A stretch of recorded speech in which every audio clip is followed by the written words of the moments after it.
So basically anytime an MMO comes out, it spikes. This is how population trends work in MMOs. Anytime a new MMO launches, anytime a new expansion, a patch, anything that comes out, pretty much everything follows the same sort of trend. Usually, whenever an MMO comes out, I'm gonna make this graph, you have this here, okay? And let's say this is launch right at the beginning. You usually have a cliff, a very early cliff, where the MMO comes out and you have some sort of like either a bump at the top here, or even it might even start here. But very quickly, you have the hype period, and then that hype period goes down, right?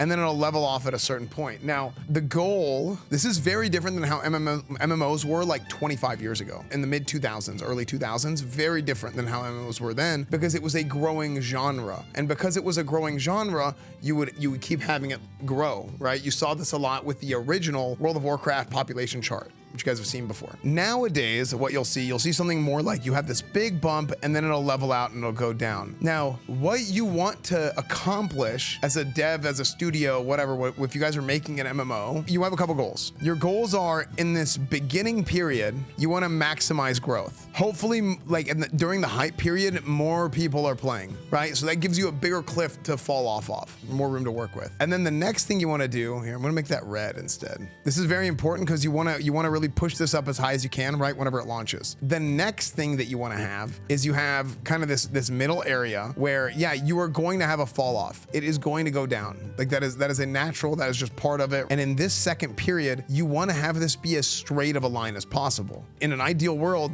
it's like this. But it's just not gonna work that way because of gaming trends and how things have gone over the years. That's kind of your second phase. Then at that point, once you get to a point where it has now like leveled out, what makes a successful MMO for the long run is, instead of how hype it is here, it's how well things go in that third phase, which I would call like the maintenance mode. Whenever you get into the maintenance era of the game and it's like how it keeps going, if you can get to the point where it climbs and then starts going back up because people are now getting into the game over time, more people are inviting their friends to play, people are getting interested in the game because people are talking about it so much. That is, I think a key part in determining the success of what an MMO is. That's right here. That's kind of like in that final phase. So really you want that to go up over time. I would expect this to happen all the time. With every MMO, this is the biggest question mark, is what happens in this last part. Does it tank or does it keep growing? This will be on the test, take notes.